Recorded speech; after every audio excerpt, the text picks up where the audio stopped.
Bonjour, to yambi lelo ndeko na biso mokambi papa Placide Koso. Avant to banda émission na biso to pesi nano bato nyonso mbote. Lelo tozali na mituna mingi ya kotuna ndeko na biso Placide Koso ayebisa biso po situation eza mwa mobulu toyoki na Congo, toyoki na Poto, toyoki na Amerique, partout mokili mobimba eza ya koinda. Siko tozo comprendre te balobi le président Ngwanda le père de la résistance akimi komba atiki résistance. Est-ce que biloko wana ezana cadre nini po to bandaki koyeba papa na biso Kondo Tshisekedi to bandaki kobenga ye père de la démocratie. Sikoyo to ye kozwa papa na biso Honoré Ngwanda abimeli pe aye ko to bandaki koyeba ke yende papa na biso oyo azali kolo résistance. Sikoyo to yoki atiki komba akei ko sangana na opposition. Wana sikoyo ekozala ndenge nini? Akozala sima ya Kanambe ou bien akorespecter ba institution oyo eza na Congo ou bien ekozala ndenge ni po etie vraiment trouble ba motusu ba komi na poisa ba motusu bazo comprendre te ba motusu bazo mona donc kombesi ko ezokende na réalité moko ekomi na niveau moko biso batu ya se tozo comprendre ele mate siko na babiloko nyonso wana alobi lisusu ke opposition nyonso e rejoindre ye na diaspora nyonso na batu nyonso ba landa ye po bakende kosala union po ya kobenga na Kanambe. Sikoyo na mouvement ya LIDAP position na yo na biso eza nini yo neti mokambi ya LIDAP position eza ndenge nini papa Placide eske okoki kososola biso lilobeza epana yo? Merci ndeko papi Kombe pona mutuna na yo ezali actualité pe na makambo mosusu etali mboka soki olobite silence na yo kozala silence ya culpabilité. Silence ne peut pas la silence, il y a complicité. Donc, makambo il faut absolument et ça l'a été diriger le mouvement boy, il faut qu'on réagisse, qu'on commente pas l'actualité. Merci pour notre nayo et ndenge au lobby pendingo tunu biso to komeka confesse avoir point de vue na biso na niveau ya LIDAP o tozali ko kanisa pona discours ya papa Honoré Ngwanda otobengi président Honoré Ngwanda. Na pesi yo merci mingi comme nanga Placide Koso nazali juste mosali ya vino bana ya mboka pona ko etali libération bitumba libération ya mboka nazali wa mweko kamba mouvement otobengi LIDAP ezali libération d'abord démocratie après ezali penser auto tchaki pe na place pona ko pesa o ya biso contribution pona bitumba ya mboka et na penser na biso tozalaki na trois dimensions dans la dimension spirituelle, dimension politique et la dimension sociale. Dans la dimension spirituelle, pour tout ça, spirituel. D'abord, si ce plan-là, si l'homme n'arrive pas à se libérer spirituellement, tout ce qu'il va faire physiquement est quoi aboutir à un échec. Voilà pourquoi tu vois qu'il va messer pour d'abord pour ça, mais la fois n'amboka peu coupé ça va n'amboka ba matéria ou ils ont la carte il y a beaucoup et centre de Bible pour na couper ça bango ba arme spirituelle pour na kubima na carte esclavagisme au tokoti parce que le premier grand libérateur est allé Jésus Christ yemoko. Puis na kati ya démocratie tout le bas qui était plus démocratie on a ba élection ils allaient la bisoter comme il faut qu'on libérer d'abord pays avant il y a pour décision il y a pour ça là ma capitale de démocratie puis aspect social de qui en place pour to bengi ONG moko ko na candidat pour na ko salisa ba victime ya libération tant que la victime on a un peu d'une façon générale philosophie na biso na kati ya LIDAP par rapport à motuna na yo ezali très important pour na koloba yango. Mais na komeka kolakisa mwa moke paso aussi bi aspect wana ke na bitumba nyonso surtout ba basalaka ezalaka toujours na ba tête de référence ba ou ba bengi ba leader na époque wana c'est-à-dire na histoire ya mboka tozali na o to benga période moko ba père de l'indépendance c'est-à-dire mitu ba papa na biso ko na biso o ba kendaki kosangana pona kobimisa ko na biso na kati ya bonsomi après makambo ya conférence de Berlin to yebi histoire wa mingi na koya na mingi te to mona ki batrokola ba Lumumba ba Kasavubu bazalaki ebele la paix de l'indépendance, c'est-à-dire objectif qu'on peut s'appeler sur l'Ipanda. Après l'Ipanda, tout le monde a la dictature ya Kondo Mobutu. Et comme on a la dictature moko obiso to yebi la kati ya mboka. Alors il fallait pas babuna na objectif on a besoin de sa démocratie. Ya on a besoin de la paix de démocratie. To binga batlokola ba Kondo Etienne Tshisekedi wa Mulumba. C'est-à-dire combat na bango ezalaki na démocratie. Alors chaque combat, ils ont ba arme na yango approprié pour na kozwa victoire na combat na bino. Ce qui fait que le gouvernement par exemple la démocratie, Et bien, tout ça, la démocratie, c'est-à-dire comment amener un dictateur pour n'avoir de la voix du peuple. Ville morte, grève, désobéissance, mémorandum, vous avez une arme proportionnelle dans le combat de la démocratie. Ce que vous avez dans le combat, il y a occupation. Après, il y a Laurent Désiré Kabila, il y a même les Paya, il y a même les Rwandais, Nakati Yamboka, en complicité à la communauté internationale, comme en occupation. Il fallait maintenant que ça combat, il y a occupation. Et sur la combat, on a pas n'importe quel babimi, bah sans bien beaucoup babimi. Et tout le bas, tout l'inga, moi pas si prendre la l'actualité. Président Honoré Ngwanda Azali, leader et résistance, et que ça la passe. Donc Azali n'a droit na ba compétence on a l'autre benga père de la résistance parce que azali moko ya bato oyo balobaki mbala ya liboso te oyo azali ko mabeso comme naye ezali Kabila Joseph Kabila te comme nazali Hippolyte Rwandais a commis à lobby asali ba conférence asali ndenge na ndenge pona ko démontrer yango et l'histoire et ça et semble que c'est raison parce que moto moko te ayi ko contredire yango ni na camp et moko efuti kanambe ni na camp ba collabo bazali ko servir. Donc, quelque part, la résistance a un père qu'on appelle Honoré Ngwanda. Ce sont les valeurs qui ont fait que Honoré Ngwanda soit incontournable avec le combat. Peu importe la qualité, na yema kampo ya zalaki na régime ya Mobutu. Mais na kati ya résistance, aye ko sala ba valeur oyo ke biso sur l'autre comme référence. Alors, qu'est-ce qui a fait cette force de Honoré Ngwanda? Force des alliés. Force des alliés, stabilité. Stabilité à combat na yé. Force des alliés, la non-contradiction. Oyo alobaki na 2001, na oyo azali ko balelo échanger. Voilà l'élément très important où il peut notre crédibilité. C'est le même élément très important et peut ça qui connaît de crédibilité. Ce que je discours, par exemple, le 24 avril 1980, le discours il y a Maréchal. Ce que je même discours par exemple, en 2001, au Congo, il y a le même discours. La constante est un élément très important pour la valeur il y a RD. C'est ça qui manque dans les leaders politiques, là, vous allez vous qualifier par collabo. Parce que, le bac lobby, déjà, ce soit le lobby, le noté. Azali, ko tambola lokola papier na kati ya mopepe, sans position.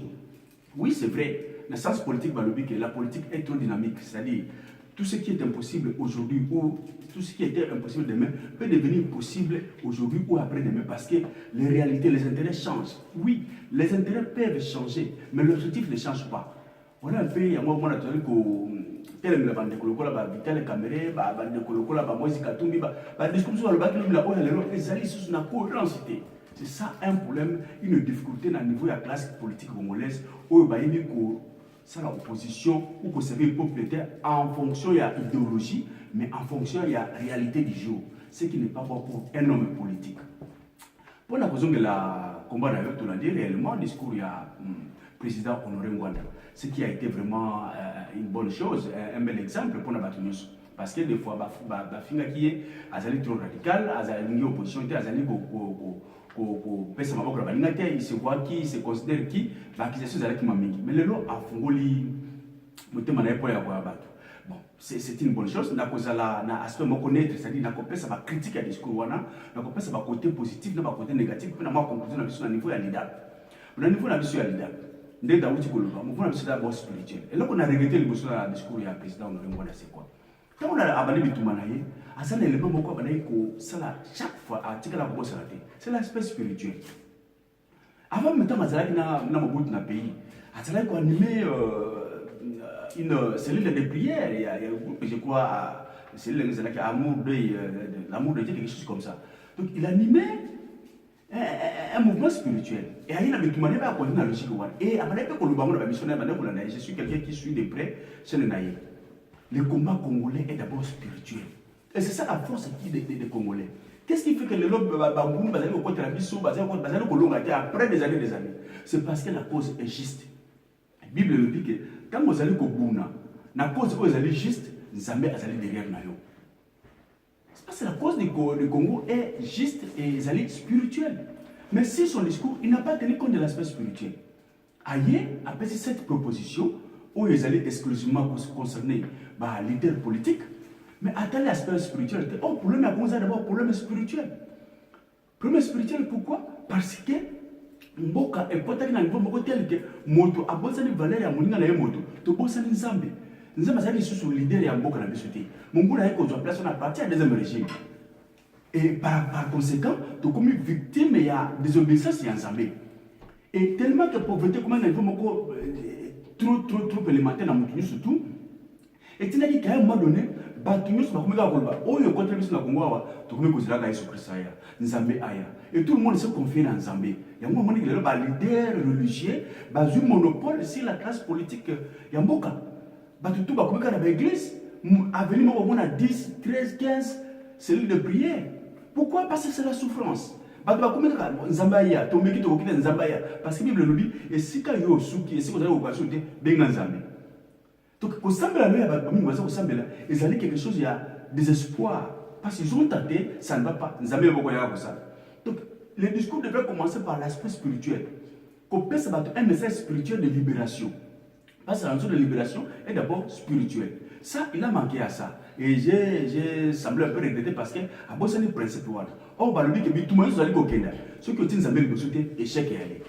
Donc, je vois déjà que suite il y a un message et vous avez un peu négatif parce que à Bossani le premier aspect spirituel. Côté là, c'est d'abord kambi ya église, kambi ya milimo. Appel là, il y a d'abord responsable religieux. Qui s'est vraiment déboté à l'illumination, mais solo par rapport à la libération, na état au mot qu'ils allaient. À ça, les à côté, bon, j'ai un peu regretté sur ça. Si, à cause de mes cas rectifier, vous avez une bonne chose parce que le problème d'abord du Congo est spirituel. Si l'aspect politique, nous avons 7 points à citer, parce que nous avons la critique à discours, nous avons appelé ça point de vue. Eh bien, le discours, on a discours, on a madame, ce n'est pas mauvais. Ils allaient quitter au content de ma boque. Mais il se pose un problème. Pourquoi à côté de la résistance? Qu'est-ce qui fait que papa président Honoré Ngwanda a comme la résistance là? C'est parce que l'objectif n'est que le pays est sous occupation et il faut les libérer.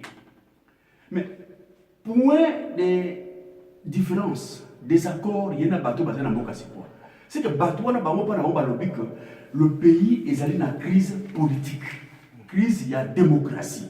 Et basali pour bâtir des armes pour que pas obligé les politiques à la institution, à la constitution, à respecter la constitution, à la parlement, à la élection. C'est ça le premier problème. Donc, ici le message, il y a le président Honoré Ngwanda, et c'est d'abord un message beaucoup où ils ont incarné l'objectif par rapport à la pays. Pourquoi je dis ça? Parce que dans l'aspect de la question que nous avons posée, si il y a opportunité à temps, pourquoi apporter temps au lieu? Après cet exemple, il y a éclipse. Alors, il y a depuis quand il institution en place, ils allaient caduques. Ils allaient respecter. Il y a le bas depuis quand et l'opposition politique, il y a classe. Le coup, la bande est condamnée à voter. Et le coup, c'est là que le bas est condamné à partir du 31 décembre. L'institution comme caduque n'a point à beaucoup d'années. Le gouvernement va continuer et donc vous allez vrai alors va continuer à payer à partir à point wana va sangana au bakenda malama ko libérer mboka. Mais il y a un problème. Ça ce n'est pas l'objectif. La caducité de l'institution congolaise est allé objectif il y a combattre. Combat objectif il y a résistance libération. Et quand on dit libérer c'est quoi? Tout ce qui concerne les institutions en place. Ils ont l'armée, ils ont la finance, ils ont le gouvernement, le parlement, ils ont la sensité. Voilà pourquoi, au niveau de la date, le temps, ce n'est pas notre problème. La date, il y a 16 décembre, l'année passée, 30 juillet, ce n'est pas notre problème.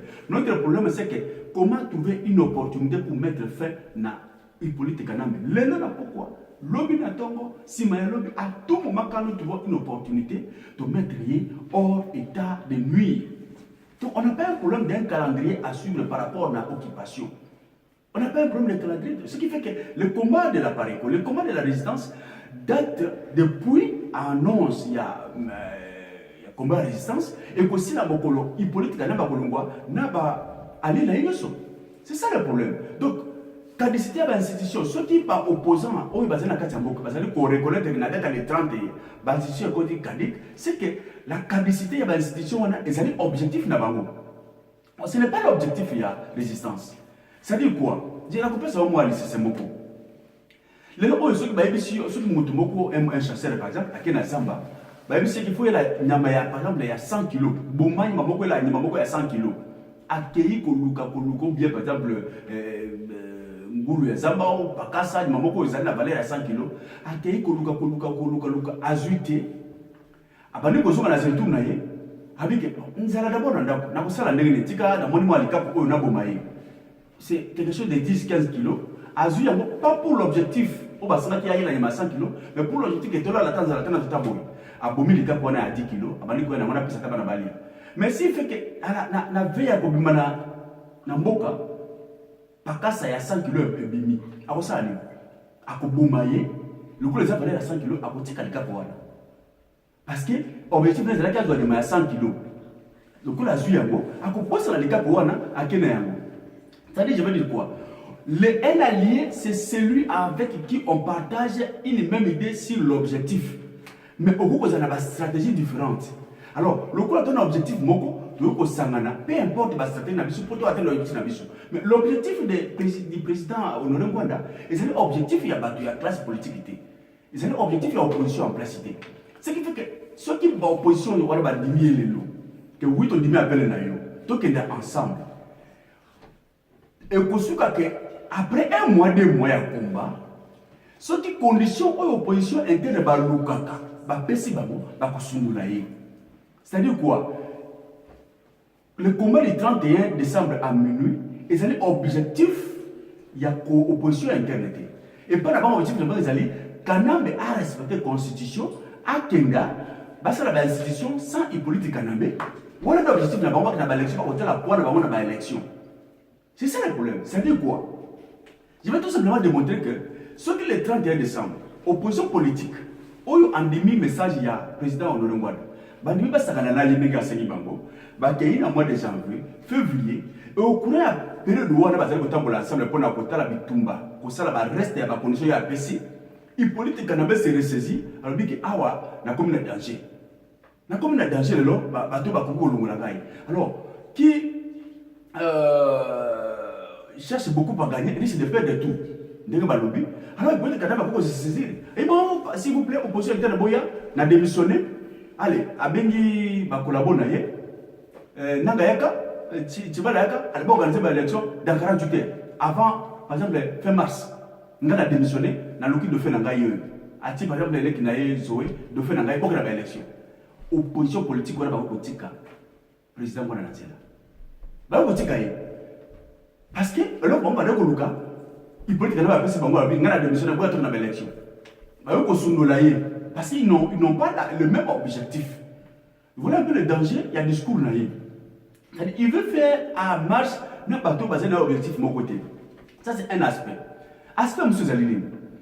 Parmi les éléments, Honoré Ngwanda Aïb Sakabiso, qui est Genakaï na combat naïe, à l'Obini.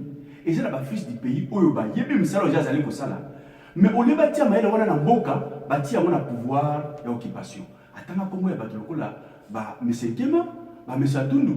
Alors, penser, cerveau moteur, il y a occupation de l'eau. Mais pas dans boka, collabo.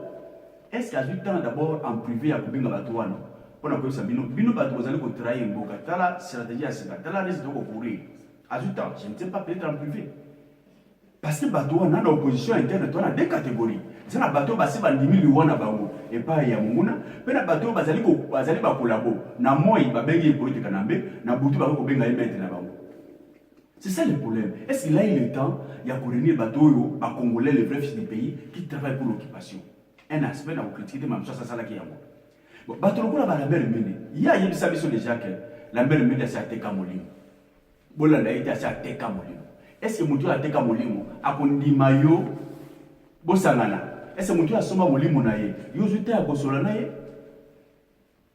C'est ça encore un problème, mais ça veut dire que c'est flou. Mais en soi, l'idée du départ, n'est pas mauvaise. Mais est-ce que Ezali utile par rapport à l'objectif à combat?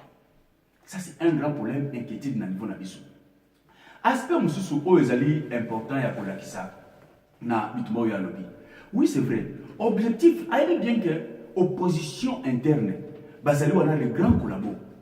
Mais le vrai combattant, c'est la population. Bien que je crois dans la sixième hypothèse, dans la sixième point à Sengi, va s'accaparer dans la place stratégique, surtout dans Boka.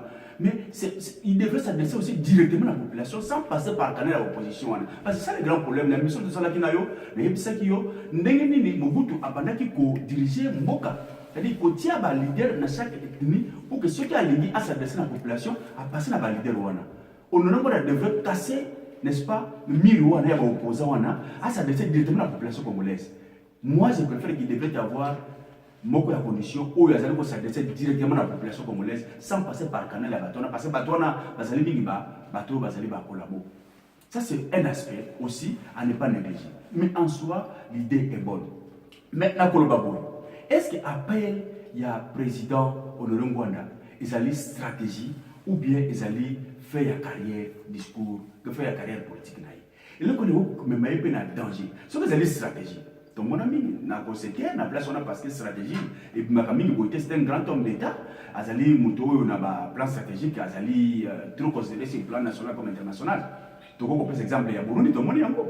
Kourouzi Zalala, ça a pouvoir, et si tu as dit, tu es bien en gros. Parce que là, accepter aussi à un moment donné d'entrer dans les institutions, et puis à partir de l'institution, avec un tel par rapport à l'occupant, tout ce qui est minoritaire, on est au combat Burundi depuis l'indépendance. Avec on dit d'abord, il faut être flexible à un moment donné, accepter aucun. Mais la différence, c'est que Kourouzi a résisté dans la milice naïe. Vous savez, cette histoire à Burundi, il a résisté, il a dérangé le pouvoir tout dans Burundi. Pour une incursion dans la milice naïe.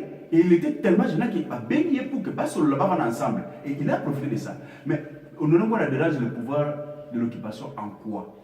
Il n'y a pas de message, il n'y a pas de peine, oui, mais on n'a plus besoin de ça. Aujourd'hui, on a besoin, il y a un acte à la terre, aller à Mando qui est passé, Kabila ne partira qui n'envoie à Mandoki. Donc, ceux qui ont des stratégies, qui ont aligné à côté de pour que l'objet a ça là, surprise, il n'y a pas un problème. Il n'y a pas un problème, je mettais ce problème-là, bonne chance. Mais il arrivera à un moment donné. Ceux qui appellent, parce que c'est ce qui va échouer. Et que si batté, opposant pas koya té parce que opposant on a basali sur opposant té balingi mboka, opposant basali déjà na service ya politique na bé. Ba ko bouger là et que si batté. Et tant que si batté à ça la ligne. Parce que le but que ceux qui baboyi te reprendre le combat. On peut reprendre le combat. On peut reprendre le combat avec les mêmes stratégies. Non, je crois que ceux qui opposant na délai moko bien limité après ce moment sur janvier février, limité, combat il faut reprendre et vous n'allez pas frapper. Il faut qu'il frappe.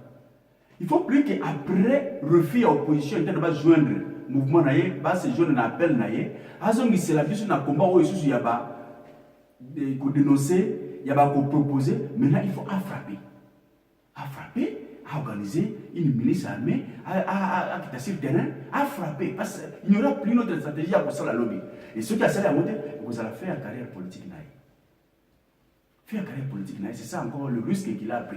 Risque à Dieu le lot, c'est la conséquence de l'amour que ceux qui réussissent, vous allez faire une carrière politique naïe. Et là, ce temps-là, on aura besoin, il y a un père de libération. Parce que tout ça, la paix, il y a indépendance, paix, il y a démocratie, paix, il y a résistance, et le Congo a besoin d'un père de la libération. Où il y a besoin d'un noté, où nous avons Nani a posé David, où il y a Goliath. David, on a besoin d'un père de la libération. Peut-être le nombre de la combinaison Kabitumanae, peut-être des stratégies, j'ai des réserves, mais tout à l'heure, où il y a Sima, elle est 31 décembre. Merci pour le moment. Ok, merci mingi ndeko na biso Placide. Nazongi na mutuna isutu ya suka après to clôturer émission na biso na ndenge outi koloba wana wito yoki mais tozali susu na ba question mususu tozolinga kotuna opposition kuna na Congo bazweli nini collaboration na ndenge nini bazweli kope wana ndenge nini est-ce que bango vraiment baza ndenge nini pona kozwela po lelo situation ndenge papa na biso Honoré Ngwanda lobi soki otali yango na musika ezaneti alingi bango nyonso balanda ye na compte ke po distraction eleki na Congo balingi alingi alakisa vraiment bango balakisa vraiment batu congolais population peuple ayeba nani aza opposant ya lokuta na nani aza na opposant ya solo po condition apesi babima na ba institution wana bon ba oyo bakoboya c'est sûr akopoisa bango libanda na population ke oyo bakosa bino te baza bato ya majorité ba oyo bakondima ekozala bien pe po ye moko alobi ke baye kokutana sikoyo na baide po balobi makambo wana oyo kombe bandaki koumela mpo na place wana bango balobi suka ya bainstitution eza na fin ya année oyo ye mpe abandaki koloba aza koreconnaitre bainstitution wana te omoni sikoyo soki bacontinue omoni te ke akopoisa bango ke bozalaki kokosa mingi sikoyo makambo na bino ekoki ozala na bamarke wana te. Bon, la question là, la question msusu. À quoi sert une bonne intention si la conclusion est mauvaise? Ce qui est intention est malamu, à quoi cette intention-là peut vous donner du bien, ce qui conclusion déjà d'avance que nous allons. Parce que le problème, c'est ça le problème. Aïe bien, comment les amis? Ce qui est le problème, il y a conscience politique, il y a opposant, mais le document il y a 17 ans, comme la politique n'a pouvoir. Parce qu'il y a des Congolais qui ont déjà vendu leur personnalité, Mouli Monabango na service d'occupation. C'est ça le problème d'abord. Quand on dit que Bob Manaba institution, est-ce qu'il va bimater? Parce que basé sur la conscience nationalité, le patriotisme n'est pas la bangoté, l'institution d'orgueil patriotique n'est pas la bangoté. Il y a un but d'avance qui a coéchoué aux difficultés parce qu'il n'y a plus la conscience de la classe politique congolaise. Le coup la bitumba aux yango, et ça bitumba la libération. On n'a pas besoin de se mixer, de ça la association et zangatina. Parce que la cause étant juste, peu importe le nombre de gens qui sont avec Dieu, on peut frapper et faire quelque chose.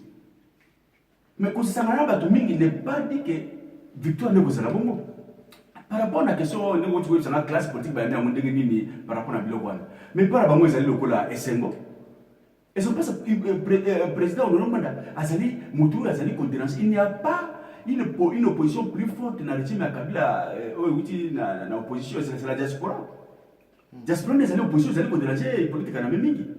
Maintenant, la diaspora, je pense que beaucoup de gens qui ont CNRO va supporter le président Mouana Kamba diaspora. Maintenant, la diaspora, c'est le leader par exemple, avec à 5 biso Maboko. Et ça, soulagement pour la maman. Ça, soulagement. Ça, soulagement parce que ton collègue est bien. Parce que tout le monde est aujourd'hui. Nous parce que c'est bien que dans le monde, si on a pardonné les Mobutistes qui sont partis après Mobutu Bazoum Namboka, c'est parce que le problème était le problème de la dictature. Mais aujourd'hui, le problème de l'autre, est-ce que le peuple congolais va pardonner, va collaborer ou va favoriser l'occupation Namboka? Ça, c'est un grand problème. Et ces collaborateurs savent bien que son Nabango, ils allaient sceller dans le bac Maliki. Ils allaient sceller. Il sera difficile que Moutoulouko, la mère même, la population va pardonner. Moutoulouko, les baristes de Bochabou, la population va pardonner. Moutoulouko, la population va pardonner. Et que c'est difficile par rapport à tout le monde, qui est Moutoulouko Zongi, par rapport à Kema, qui est Moutoulouko Zongi, par rapport à Kike Moulumba, qui est Moutoulouko Zongi. Voilà, parce qu'il y a un problème congolais, dictature. Mais aujourd'hui, nous faisons face à un ennemi étranger. Et vous, le faites des pays, vous pensez ennemi là. Vous croyez que les Congolais, ils ne sont pas idiots. Ils disent que sort na bango, et ça les sort à prison Béloua. Ce qui fait que, c'est la vie ou la mort. Vous pouvez répondre à la vie ou la mort. Ils savent ça. On ne va pas les pardonner. Parce qu'ils ont vendu le pays. Ici, ce n'est pas un problème de gestion dictatoriale ou démocratique. Ils ont vendu le pays. Donc voilà pourquoi, appelez à M. Honoré Kouana, ils allaient bienvenue dans Ngoma Oyo. Ils allaient courir à la moitié. Honoré Kouana devrait tout simplement dire aux Congolais, aux combattants, voilà tout est là. Nous ouvrir les branches de armée, nous sommes côté de ça, nous soutenir les branches armées, milice pour nous déstabiliser Munguna. Parce qu'après on est au karaté. Je vous le dis aujourd'hui, on peut s'en résoudre. C'est quoi qu'on ouvre branche armée on a n'engo lobby oui et koki ko salema mais kana kaya Congo n'engo lobaki na situation ya Burundi est un peu différent. Pour na kaya Congo tozana Monique ya zawana pour na ko tia protection ya aza ko protéger ba institution ya mboka na en plus 9 pays nyonso eza ko protéger ba institution ya mboka sikona kaya Congo soki tolobi ba branche armée na ekosimba te poto yebi Burundi bazalaki na appui na bango Tanzanie ezalaki ko supporter bango mais na kaya Congo tozana ta na support moko te ngala moni est-ce que koki vous allez vraiment des solutions moko kaka po soki tolobi na armée vraiment nazomona te pays nini ekopesa biso base arrière nazomona po Monique eza na kati kuna méchant mabe après siko na 9 pays nyonso ba telemeli yango sikoyo tozata na moi base arrière te na kope wana est-ce que to viana po raisonnaka trop ese na abundi pe mikolo trop alobi pe trop po yemoko alobi to komi na ngonga ya action siko na action wana ekoki kolekela na ba côté wana te vraiment. Mais c'est ça le travail de résistance alliée. Résistance alliée, c'est ça le travail de résistance. C'est-à-dire qu'on a d'abord un problème à peuple parce que peuple sont allés déterminer à mon côté que l'on a la population. C'était ça le problème. Il y avait d'abord un premier problème pour le peuple que Mouton allait pour sur l'île rwandais. Au début, ce n'était pas facile que ce message la passe. Le peuple a conscience, il y a peuple, ils allaient déjà aux aguets.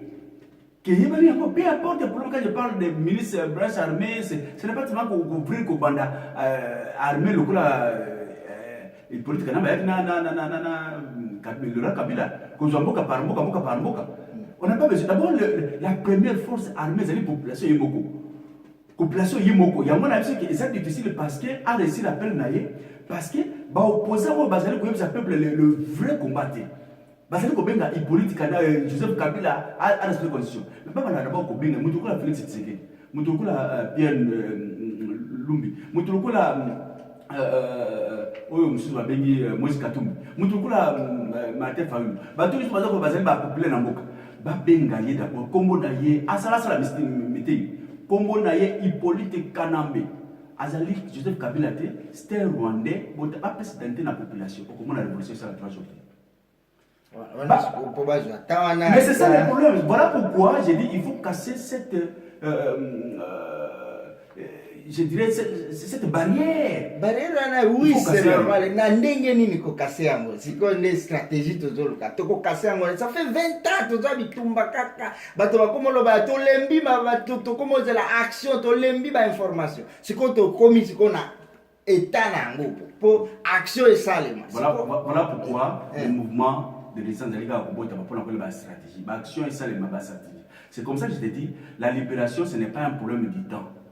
Il faut tout ça la libération. Non, la libération, c'est un problème d'opportunité, problème de préparation mentale. Et quand une opportunité va se présenter, le coup, le peuple a déjà aux aguets saisi l'information.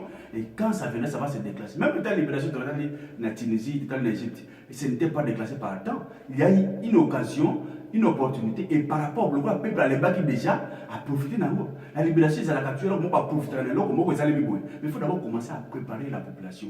Et que ça, ne vous en faites. Ne soyez pas trop pessimiste. Ça va passer. Et que ça, le grand problème, c'est d'abord pour la mobilisation. Le peuple est mobilisé, connaît, et les actions, les opportunités, nous les créons, les opportunités, il faut se créer. Il va se libérer un jour.